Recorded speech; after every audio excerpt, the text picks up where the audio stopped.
నుండి ఎన్నికల్లో విజయం సాధించిన జేఎంఎం కాంగ్రెస్ కూటమి నుంచి హేమంత్ సోరెన్ మరోసారి జార్ఖండ్ ముఖ్యమంత్రి బాధ్యతలు చేపట్టనున్నారు. 14వ ముఖ్యమంత్రిగా సోరెన్ ప్రమాణ స్వీకార మహోత్సవానికి అన్ని ఏర్పాట్లు పూర్తయ్యాయి. అయితే ఇప్పటికీ ఈ కార్యక్రమానికి ప్రధాని నరేంద్ర మోదీ, కేంద్ర హోంమంత్రి అమిత్ షాకు ఆహ్వానాలు అందినట్లు తెలుస్తుంది.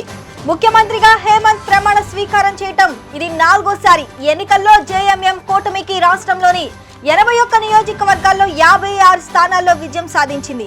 బీజేపీ నేతృత్వంలోని ఎన్డీఏ కూటమికి 24 స్థానాలు దక్కాయి.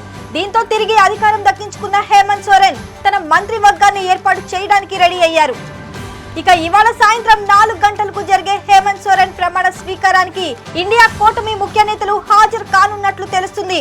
రాంచీలో జరిగే ఈ వేడుకల్లో కాంగ్రెస్ అధ్యక్షుడు మల్లికార్జున ఖర్గే, లోక్సభ ప్రతిపక్ష నేత Rahul Gandhi, NCP SP chief Sharad Pawar, పశ్చిమ Bengal CM Mamata Banerjee, Meghalaya CM Conrad Sangma, Punjab CM Bhagwant Mann, Himachal Pradesh CM Sukhvinder Singh పాల్గొననున్నారు.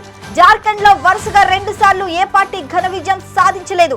కానీ 24 ఏళ్ల రికార్డును బద్దలు కొట్టి హేమంత్ సోరెన్ వరుసగా ముఖ్యమంత్రి పగ్గాలు చేపట్టబోతున్నారు.